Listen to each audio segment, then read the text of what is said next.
A new lawsuit claims that Campbell Soup Company executive Martin Bally mocked both the company's products and the people who buy them during a private meeting with an employee. According to the complaint, Bally, a vice president and chief information security officer, said Campbell's makes, quote, highly processed food, that's part of this quote, and calls it something meant for, quote, poor people, while also criticizing ingredients and described them as, another quote, bioengineered meat. The employee, cybersecurity analyst Robert Garza, says this conversation happened in November of 2024 during what was supposed to be a routine salary discussion.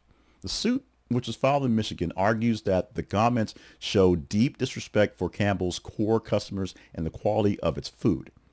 Now, Garza says he secretly recorded the meeting, which lasted more than an hour, because he felt something wasn't right and wanted proof of what was being said.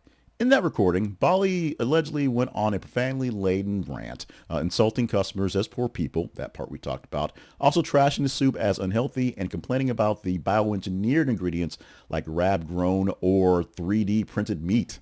The lawsuit also claimed Bally made racist remarks about Indian coworkers, suggesting that they didn't know anything, that part's a quote, and couldn't think for themselves, and admitted that going to work after using marijuana edibles.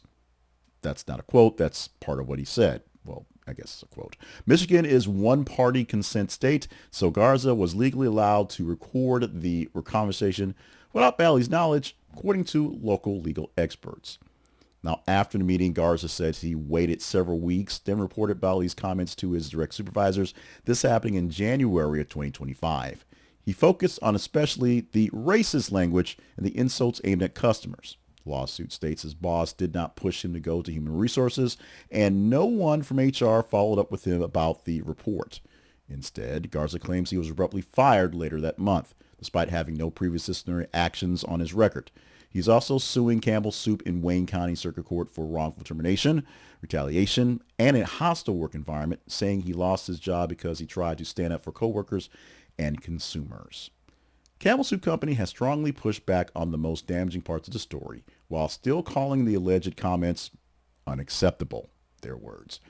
In statements in several outlets, the company said that Bally has been placed on temporary leave while on internal investigations going through the conductions of what actually was said and done in this case, and stressed that the person who heard on the recording works in IT, quote, has nothing to do with how we make our food. Remember, he's an information guy and just complained about food and coworkers on camera. Campbell's also called the remarks about the soup's ingredients inaccurate and patently absurd, insisting that his products are made with highly quality ingredients, including 100% real chicken from U.S. trusted suppliers, not bioengineered 3D printed meat. The company says it was not aware of the recording until local Detroit news aired it, and it's still working to verify if the audio is real and spectacular, as it seems to be. This story has quickly spread across national and social media, with many people online expressing anger with a high-level executive that may look down on customers and who keep company in the business. Also, commenters also focused on the racist language described by the lawsuit, saying it reflects deeper issues around workplace culture and diversity.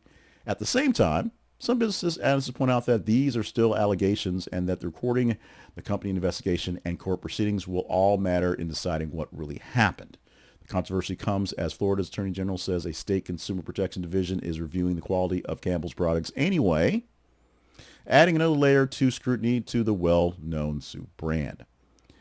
On a positive level, the lawsuit and the recording, both of them, if they are actually accurate, show how internal whistleblowing and legal action can bring hidden behavior to light, especially when powerful people speak into the words, and those words tend to be very, very terrible about customers and coworkers. The case could push for big companies to take complaints about discrimination and culture more seriously and hold their senior executives accountable for their words. In the meantime, these kinds of stories can damage the trust of an entire brand based on actions of one person, even before the facts are confirmed in court, because once they're out there, it's hard to put that horse back into the barn. Some are also going to worry about customers and employees who say they feel like they're caught in the middle of this controversy, unsure what to believe while the company depends on its image and is trying to defend that image. And the legal process is going to slowly play itself out going forward. What do you think about this one? This is one that sort of slipped our grasp, but hey, people are complaining about Campbell's Soup. The slogan, "Is good food," is a great slogan. Is for poor people, not exactly marketable. What do you think about Campbell's Soup? It's quality these days. It's quality over time. And who is actually eating it? Is it a soup for the poor?